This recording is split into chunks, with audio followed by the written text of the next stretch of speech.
제가 신학 공부를 시작한 20여 년 전과 저의 오늘 모습을 돌아보면 신앙적인 면에서나 신학적인 면에서 달라진 점들이 좀 있습니다. 그 가운데 하나가 교육 전도사 시절에는 교회에 대하여 이상적이고 완벽주의적인 그런 생각을 가지고 있어서 교회는 세상과 완전히 구별된 사랑의 공동체여야 해, 세상에서 경험할 수 없는 하나님의 나라를 완벽하게 구현하고 있어야 해, 이런 입장을 가지고 있었는데 지금은 보다 더 현실주의적인 입장, 비록 교회가 세상과 구별되는 공동체이기는 하지만 교회라고 할지라도 여전히 부족하고 연약한 사람들이 모여 있기 때문에 완벽하게 하나님 나라를 실현할 수도 없고 100% 완벽한 예수님이 보여주신 그런 사랑을 구현할 수도 없어, 이런 입장을 가지게 된 점이 하나 달라진 그런 생각입니다. 이렇게 제 생각이 바뀌는데 제가 공부 열심히 했던 사람 중에 한 사람인 라이놀드 니버라고 하는 유명한 학자의 영향을 많이 받았습니다. 니버는 기독교 현실주의자라고 하는 칭호를 듣고 있는 사람이고 오늘까지도 미국 기독교나 또 사회에 있어서 가장 큰 영향력을 행사하고 있는 믿음의 사람 중에 한 사람입니다. 이 분의 입장을 잘 우리에게 알려주는 것이 사랑에 대한 이야기인데요, 우리가 성경에 쓰여 있는 기독교적인 의미에서 사랑을 아가페 사랑이라고 합니다. 가장 완벽한 사랑이지요. 그것을 예수님께서 십자가 위에서 보여주셨는데요, 니버에 따르면 그러한 예수님의 아가페 사랑을 가만히 보면 두 가지로 요약을 할 수 있습니다. 하나는 모든 죄인을 위해서 자신의 목숨까지도 십자가에서 내어주신 자기 희생의 사랑이고, 다른 하나는 그렇게 하심으로써 모든 죄인도 다 받아주시고 구원해 주시고 용서해 주시는 용서의 사랑입니다. 이상적이고 완벽주의적인 견해를 가진 분들은, 예수님을 믿는 사람들은 이 예수님처럼 누구든지 대할 때마다 예수님의 아가페의 사랑, 완전히 자기 희생적이고 또 남들을 무슨 일이든지 받아주고 용서해 주는 그런 사랑을 보여주어야 한다라고 주장을 합니다. 그러나 니버는 좀 현실적인 입장에서 모든 인간은 연약하고 이기적인 본성을 가지고 있기 때문에 예수님께서 보여주신 자기 희생적이고 또 용서로서의 사랑을 100% 보여주기는 어렵다, 이렇게 주장을 합니다. 예를 들어서 부모와 자식 간 아주 가까운 사이에서는 자신을 온전히 희생하고 용서해주는 이런 사랑이 일어날 수가 있습니다. 그런데 인간은 다 자기 유익을 취하는 이기적인 본성을 가지고 있고, 특별히 이렇게 이기적인 본성을 가진 사람들이 집단적으로 이익을 추구하는 그런 현장에서는 예수님께서 보여주신 이러한 100% 자기 희생적이고 용서하는 사랑이 참 실현하기가 어렵다는 말입니다. 예를 한번 들어보면요, 저희들이 지금 아래 교육관 이제 리모델링 하는 일을 다 마쳤습니다. 곧 이제 감사 예배를 드릴 계획 가운데 있는데요, 우리가 교육관을 리모델링 하기 위해서 공고를 냈다고 한번 생각해 보십시오. 그래서 그 공사를 서로 하겠다라고 이제 지원을 하는데 A라는 회사와 B라는 건축회사가 지원하게 되었습니다. 그런데 A라는 건축회사의 사장님은 예수님을 아주 신실하게 믿는 기독교인인 반면에 B라는 건축회사의 사장님은 예수님을 믿지 않는 그러한 사람입니다.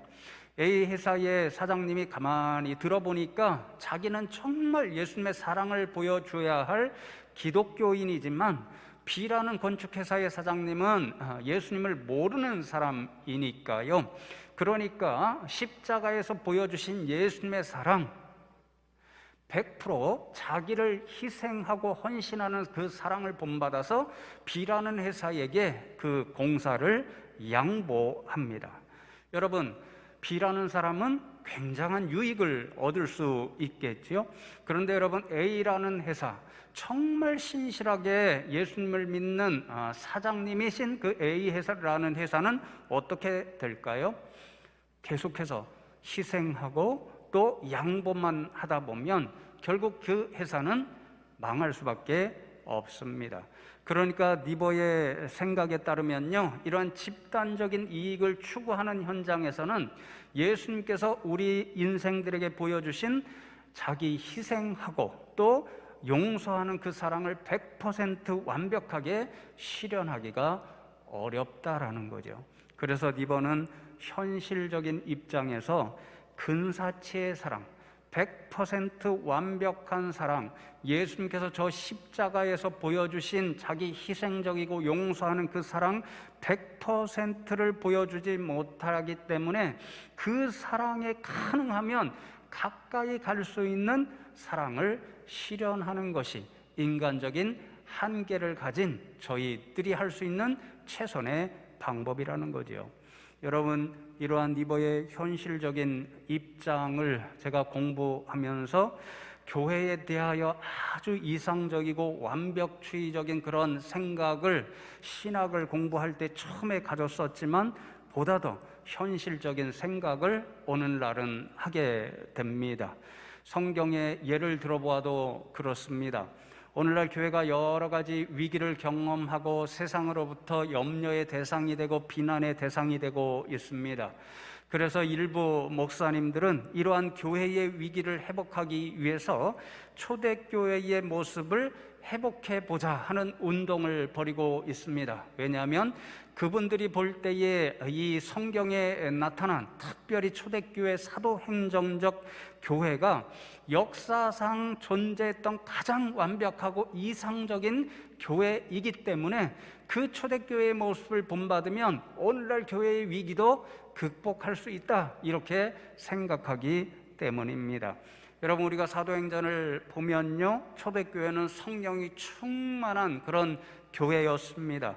그 성령이 충만한 성도님들은 매일 모이기에 힘썼고 모일 때마다 하나님 앞에 찬양하고 기도하고 예배하는 그런 교회 공동체였습니다. 교인들은 모일 때마다 사랑으로 떡을 떼는 그런 아름다운 교제의 공동체를 이루어 나갔고요, 심지어는 자신들의 밭을 팔아서 많은 어려운 성도님들의 쓸모를 충당하는 그러한 헌신의 공동체이기도 했습니다. 이러한 모습을 보고 세상 사람들이 감동해서 교회를 칭찬하는 그런 일들이 끊임없이 나타났고, 그러니까 교회를 보고 감동을 받아서 수많은 세상 사람들이 예수님께로 몰려와서 날마다 부흥을 맛보는 교회가 초대교회의 모습이었습니다.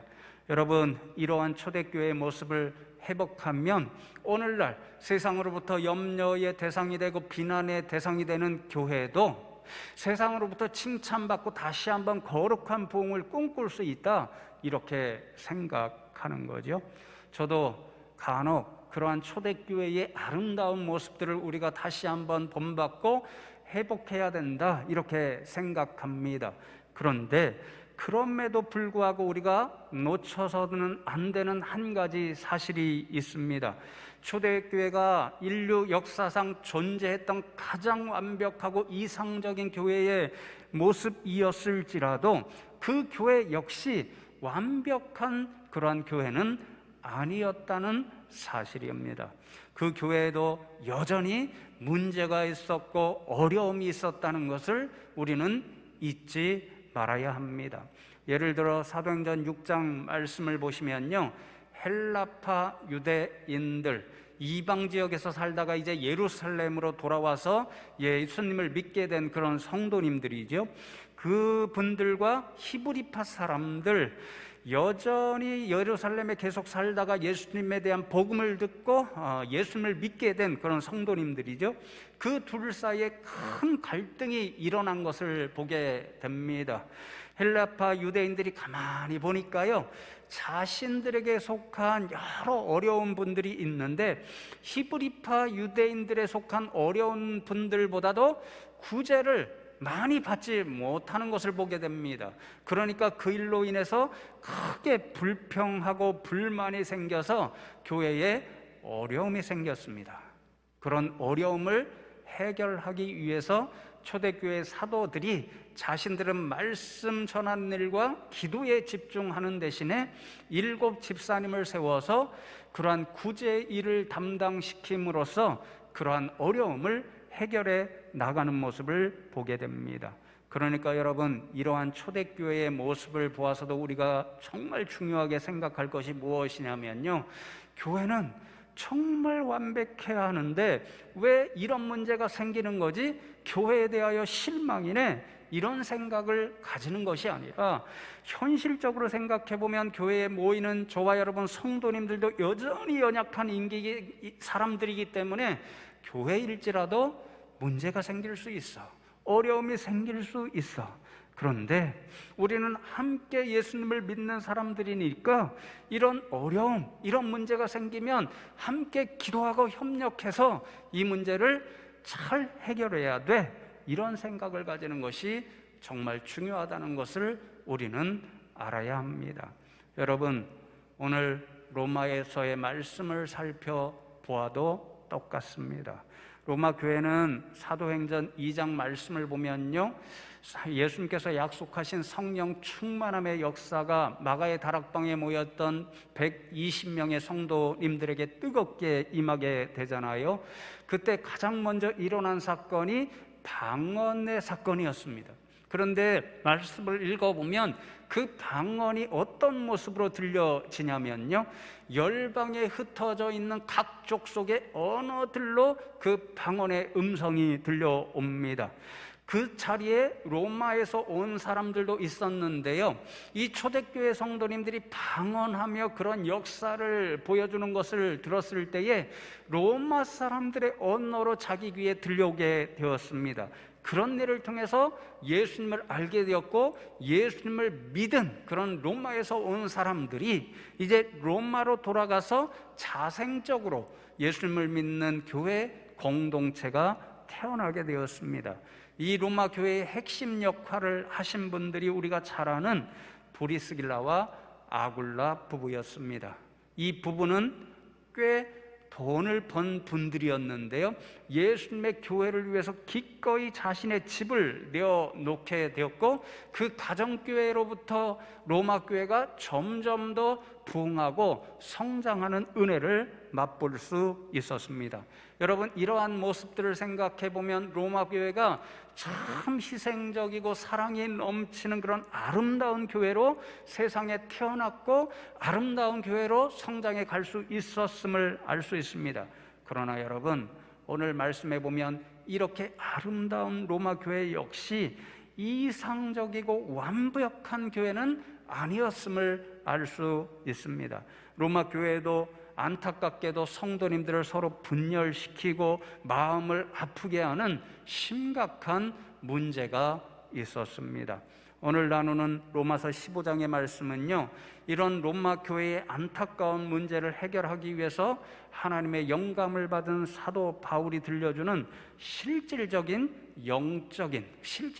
영적인 교훈의 말씀인데요, 그 말씀을 오늘 잠시 묵상하려고 하는데요, 이 로마 교회가 안고 있었던 문제가 무엇이었을까요? 심각하게 성도들을 분열시키고 서로의 마음을 아프게 하고 서로 미워하게 만든 그 어려움이 무엇이었을까?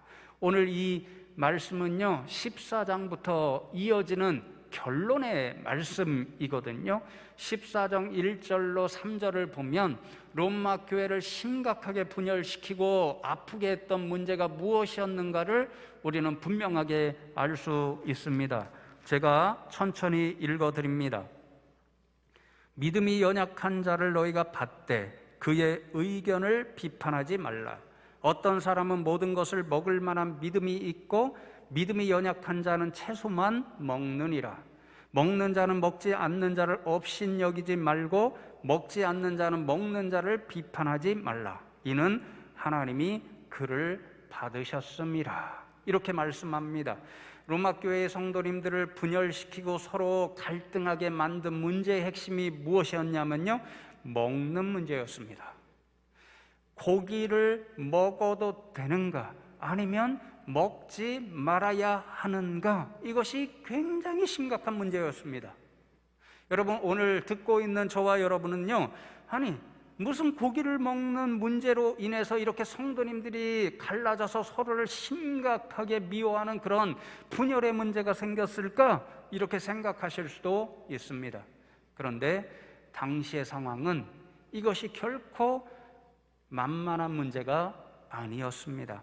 우리가 잘 알고 있는 것처럼요, 초대교회 대부분은요, 유대교 출신의 그리스도인들과 이방 출신의 그리스도인들이 함께 모여서 교회 공동체를 이루고 있었습니다.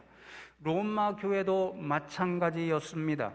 그런데 유대교 출신의 그리스도인들은요, 예수님을 믿은 이후로도 구약 성경에서 말씀하는 정결 예식이 굉장히 중요했기 때문에 그것을 꼭 지키려고 했습니다. 먹는 음식의 문제도 굉장히 중요했죠. 그래서 여러분, 예를 들어 성경에 돼지 먹지 말라 그렇게 말씀하시잖아요. 유대교 출신의 그리스도인들은 예수님을 믿은 후에도 그것이 너무도 중요하게 여겨져서 돼지고기를 먹지 않습니다. 그 가운데 하나 굉장히 중요했던 것이 뭐냐면요, 우상에게 바쳐졌던 고기를 먹지 않는 것이었습니다. 우상에게 바쳐진 고기를 먹는 것은 하나님을 믿고 예수님을 믿는 사람들을 불결하게 만드는 일이라고 그들은 생각한 거죠. 그런데 우리가 잘 아는 것처럼요, 초대교회가 흩어져 있는 곳곳에 에베소든지 고린도든지 오늘 로마도 그렇고요, 우상의 신전들이 다 있습니다. 그리고 시장에서 판매되는 대부분의 고기는 우상의 신전에 먼저 바쳐졌던 고기입니다. 그러니까 이 유대 출신의 그리스도인들은요, 시장에서 고기를 사다 먹는 것을 할 수가 없습니다. 자칫하다가 내가 하나님이 아니라 우상에게 바쳐진 고기를 먹음으로써 믿는 사람으로서 자신을 불결하게 만든다, 이런 생각이 있기 때문에 그런 일은 절대 일어나서는 안 돼, 이런 믿음으로 고기를 절대 먹지를 않았습니다. 그런데 이방 출신의 그리스도인들은 자유롭게 먹은 것이지요. 그러니까 이 둘 사이에 고기를 먹어야 되느냐 먹지 말아야 되느냐를 놓고 굉장히 심각한 갈등이 일어나서 서로를 비난하고 미워하는 일이 생기게 되는 거죠.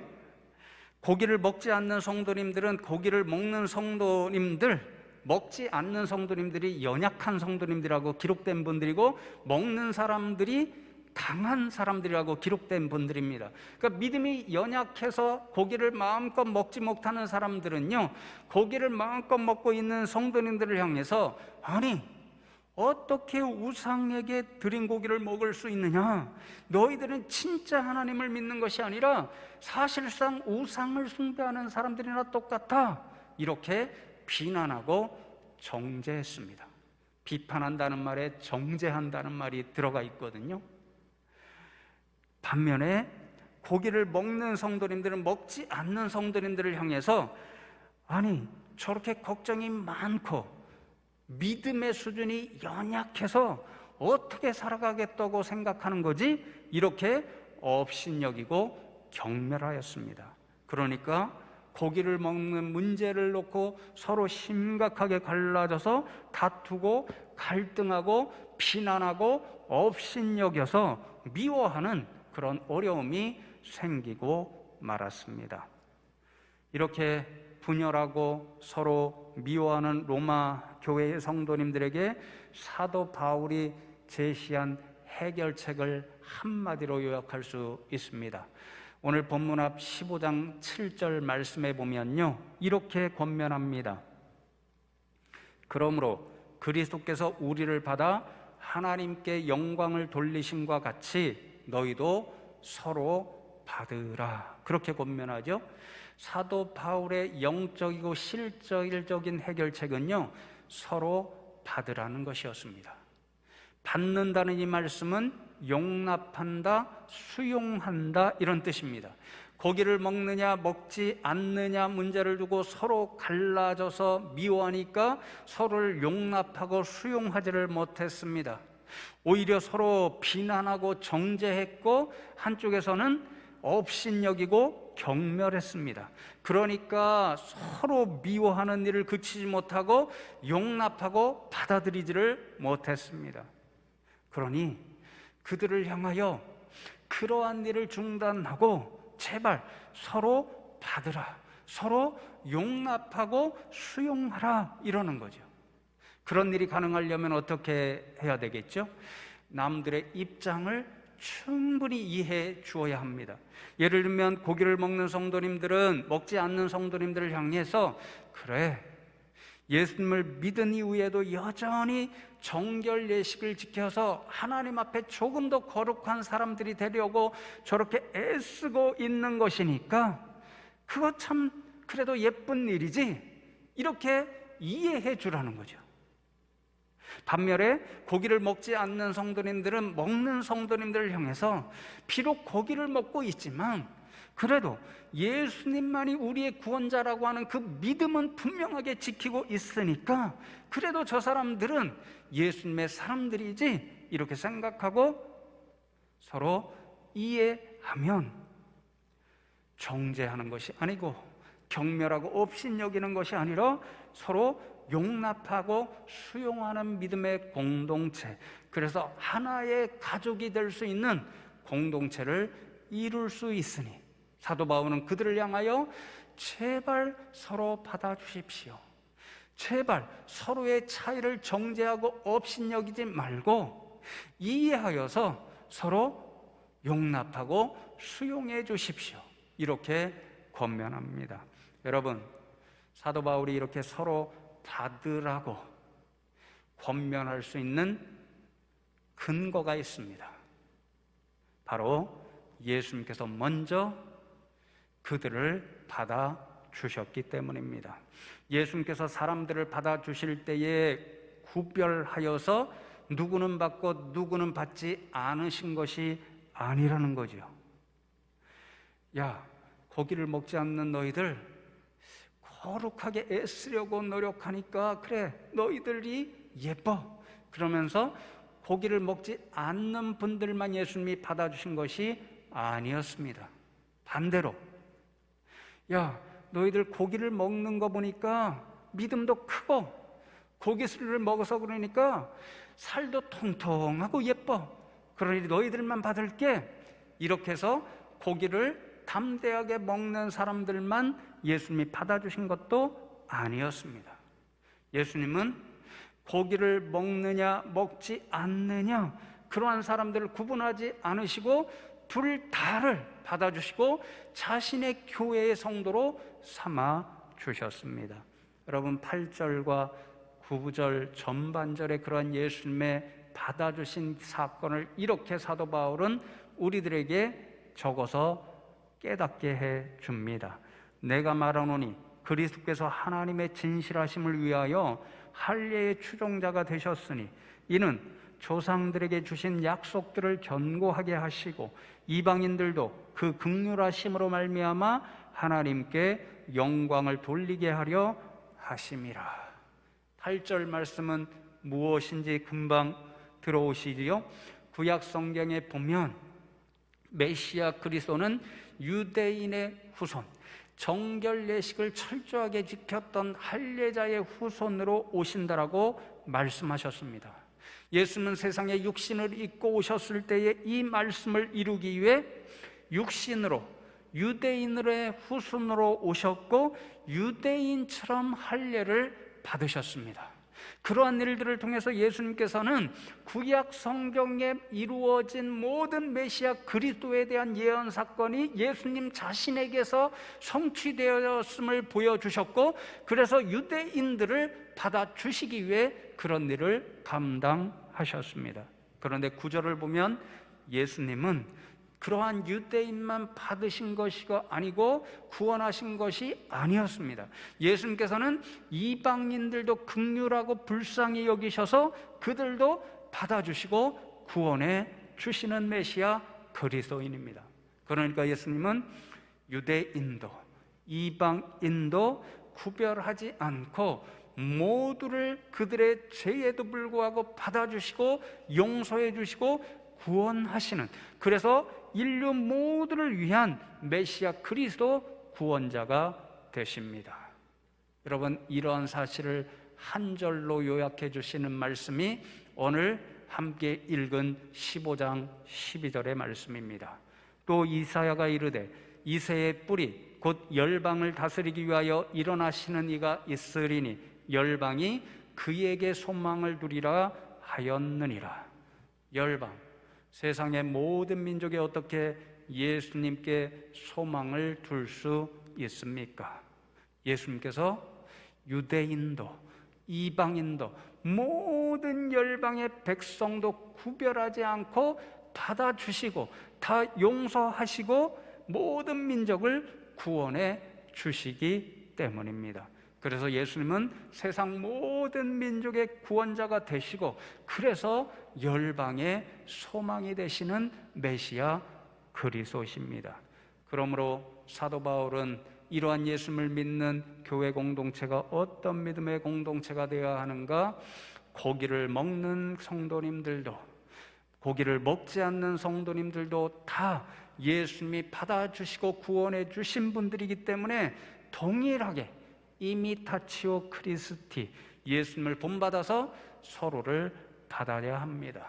서로 이해하고 용납하고 수용해야 합니다. 그래서 예수님을 믿는 믿음 안에서 하나가 되어야 합니다. 예수님을 믿는 믿음의 교회 공동체 안에서 한 형제 자매, 한 가족이 되어야 한다는 거지요.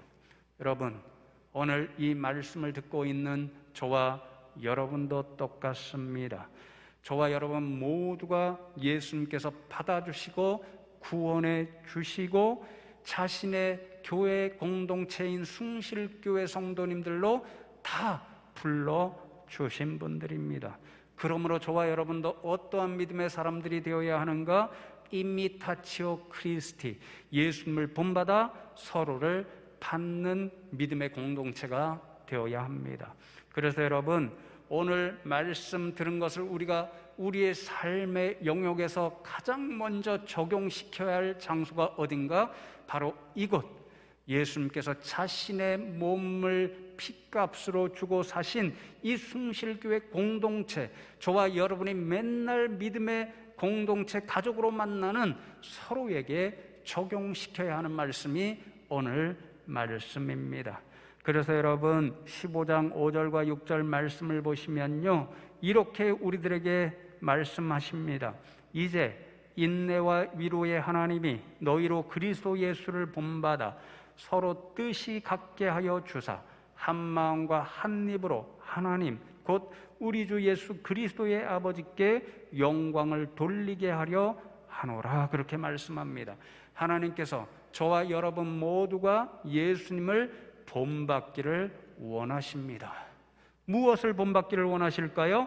예수님께서 유대인도 받으시고 이방인도 다 받아주셔서 구원하신 것처럼 우리도 그것을 본받아야 한다라는 거죠. 그래서 우리도 예수님처럼 서로를 받아주어야 되고 서로를 이해하고 용납해서 서로 같은 뜻을 가진 교회 공동체가 되고, 그래서 한 마음과 한 입으로 하나님께 예배하며 영광을 올려드리는 믿음의 공동체가 되어야 합니다. 바라기는 우리 교회가 이런 믿음의 공동체 되면 좋겠습니다. 여러분, 그래서 오늘 이 말씀을 묵상하면서 제게 계속해서 생각난 것이 무엇이냐면요, 최근에 성도님들과 참 많은 이런저런 대화를 나누게 되었습니다. 연말이면 내년도 계획도 세워야 되고 또 일꾼도 세워야 하니까 자연스럽게 많은 대화를 주고받게 되는데요, 올해는 그런 대화를 주고받는 일들이 더 많았던 것 같습니다. 제가 목회자로서 깨달은 한 가지 사실이 무엇이냐면요, 같은 문제를 두고도 성도님들 사이의 생각의 차이가 너무도 다르다는 것입니다. 동일한 문제인데 그렇습니다. 예를 들면 예배 방식이 그렇습니다. 우리 젊은 세대분들은요, 찬양 예배를 많이 좋아하니까 목사님, 찬양 예배를 더 많이 들을 수 있으면 좋겠습니다, 이렇게 요구를 합니다. 반면에 우리 어르신들 가운데는 아직도 찬양 예배에 대하여 불편하신 분들이 꽤 많이 있습니다. 또 일꾼을 뽑는 동일한 문제도 그렇습니다. 저도 이제 그런 생각을 가지고 있는데요, 우리 교회도 이제 시대에 맞게 여자 장로님을 뽑아야 된다 하는 분들이 있습니다. 그런데 참 이상하게도 여자 장로님을 뽑자 그러면 이상하게 여자분들께서 더 많이 반대하시는 분들이 우리 교회도 있습니다.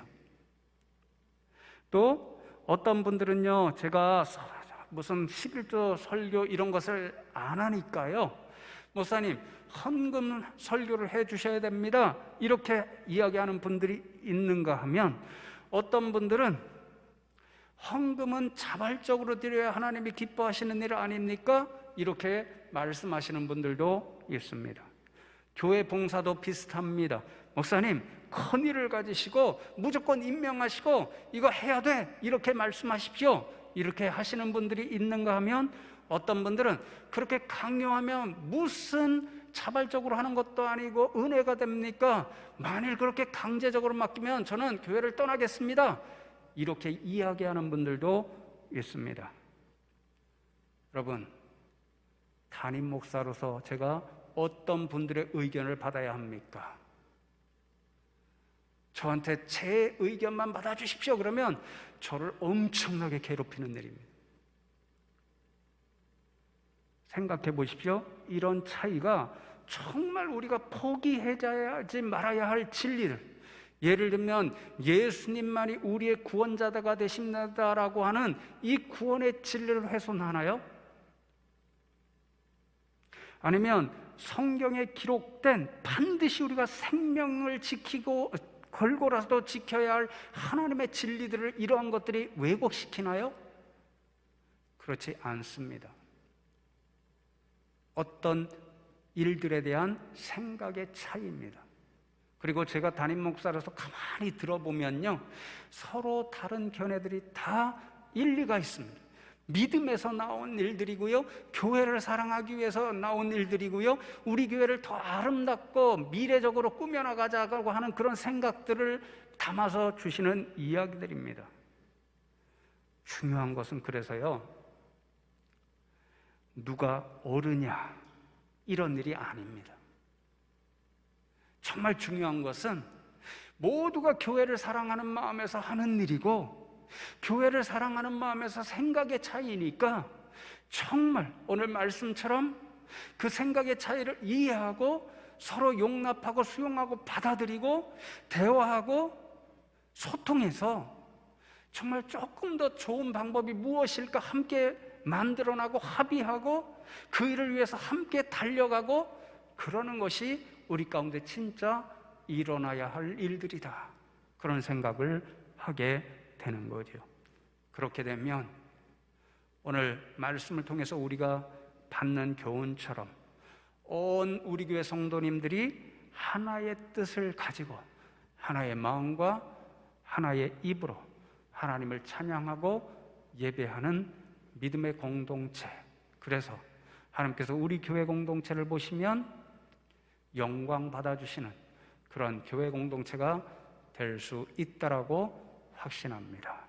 그러니 성도 여러분, 이런 말씀을 우리가 기억하여서 이 대림절 기간에 우리 모두를 받아주시고 열방의 모든 민족들을 받아주시기 위해서 이 세상에 오신 그 예수님을 본받아 우리도 그 믿음으로 이 교회 공동체 안에서 서로 이해하고 받아서 한 마음 한 뜻 한 입술로 하나님을 함께 예배하는 믿음의 공동체 이루어갈 수 있는 저와 여러분 다 되시기를 주님의 이름으로 축복합니다.